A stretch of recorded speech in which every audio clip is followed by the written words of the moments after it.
بسم الله الرحمن الرحيم. الحمد لله رب العالمين، والعاقبة للمتقين، والصلاة والسلام على سيدنا ونبينا محمد وعلى آله وأصحابه أجمعين. السلسلة هوي درس حديث رمضاني. امروز حديث أبي هريرة را خواهیم گرفت. عن أبي هريرة رضي الله عنه قال قال رسول الله صلى الله عليه وسلم: كل عمل ابن آدم له إلا الصيام فإنه لي وأنا أجزي به.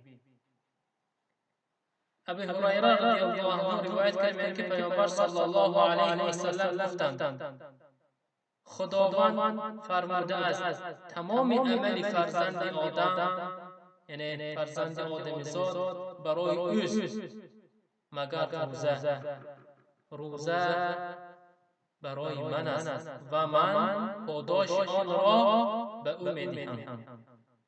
ببینید روزه چه فضیلت های زیاد است که الله سبحانه و تعالی خودش اجرش میده. دوم حدیث میگوید: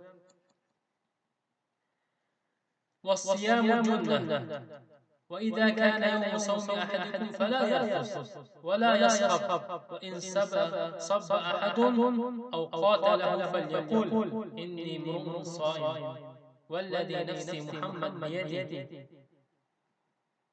لخلف فم الصائم أطيب عند الله ريح المسك من ريح المسك. وللصائم فرحتان يفرحهما إذا أفطر فرح بفطره وإذا لقي ربه فرح بصومه. دوم حدیث پیامبر صلی الله علیه و سلم میگویند روزه مانند سپر است، پس اگر نفری از شما روزه‌دار باشد سخنی ناشایسته نگوید و جنجال نکند، اگر کسی او را دشنام دهد یا به او زورآوری کند پس بگوید من شخصی روزه دارم. قسم به ذات جان محمد صلی الله علیه و سلم که در دست اوست، بوی دهان روزه‌دار نزد خداوند خوشبوی‌تر از مسک است. مشک برای روزه‌داران دو خرسندی است که با آنها خوشنود می‌گردد.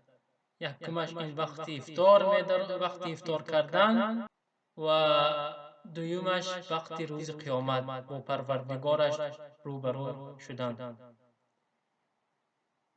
این بود حدیث امروزه. شرحش چقدر گپ زنیم کم است. تمام عمل انسان به فایده اوست و ثوابش را از خداوند نائل می شود.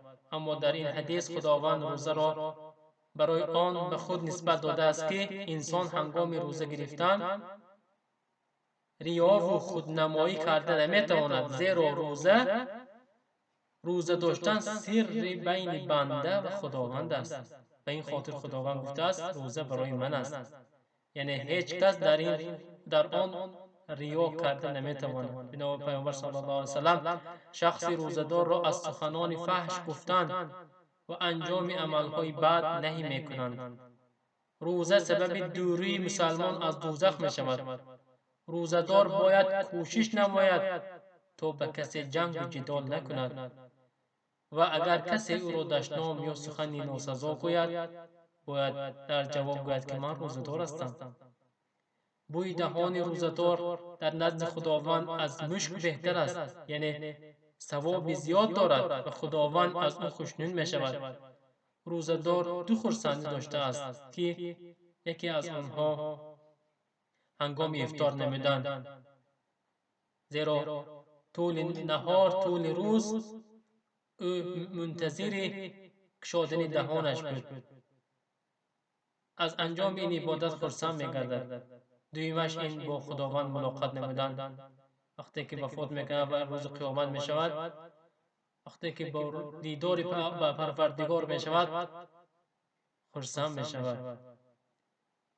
از الله سبحانه و تعالی میپرسیم که روزه ما را قبول بگرداند. و صلی الله علی نبینا محمد و علی آله و اصحابه اجمعین.